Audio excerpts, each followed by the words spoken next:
Hello and welcome. I am Otis Landerholm. I'm the founding attorney here at Landerholm Immigration A.P.C, where we fight for your American dream. And today I want to talk about the I-130, which is the green card petition. All right? If you are a U.S. citizen or a green card holder, you have the right to file petitions for certain relatives. All right?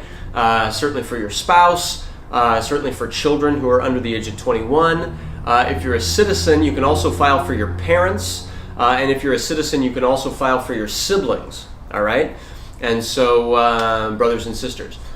So, the petition is always step one, and if it's a spouse case or a parent, if you're a U.S. citizen over 21, you can file it together with the rest of your application together. You can do what we call a one-step filing. But just to talk about the petition typically is step one to any family-based immigration case. The petition typically just says two things, all right?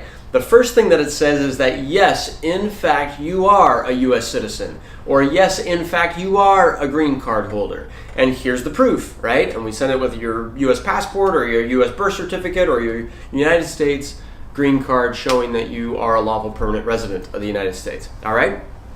So perfect. That's the first thing. We've got to show who you are. And then the second thing that a petition shows is your relationship with the beneficiary of that petition. So if you're married, all right, yes, you've got to show a marriage certificate, and we've got to show that that marriage was lawful. You've also got to show divorce certificates or death certificates from any prior marriages that either you or your spouse have had.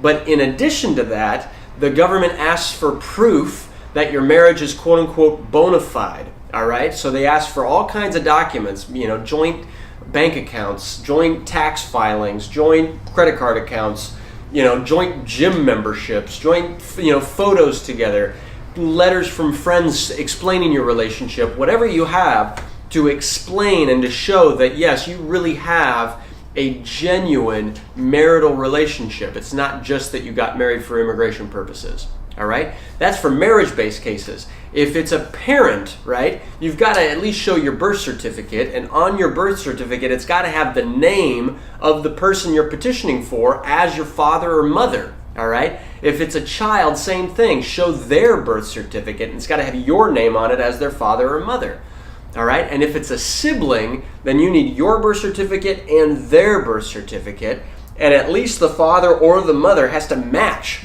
on both of those to prove that you're brother and sister, all right? So I hope that makes sense.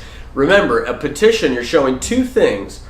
One, you're showing who you are and that you're a citizen or a green card holder. And two, you're showing your relationship. And you're showing that you really are that person's spouse, parent, child, or sibling. All right? Hope that was helpful. If you have any questions, please don't hesitate to contact my office. I'm Otis Landerholm, Landerholm Immigration A.P.C, where we fight for your American dream. Thank you.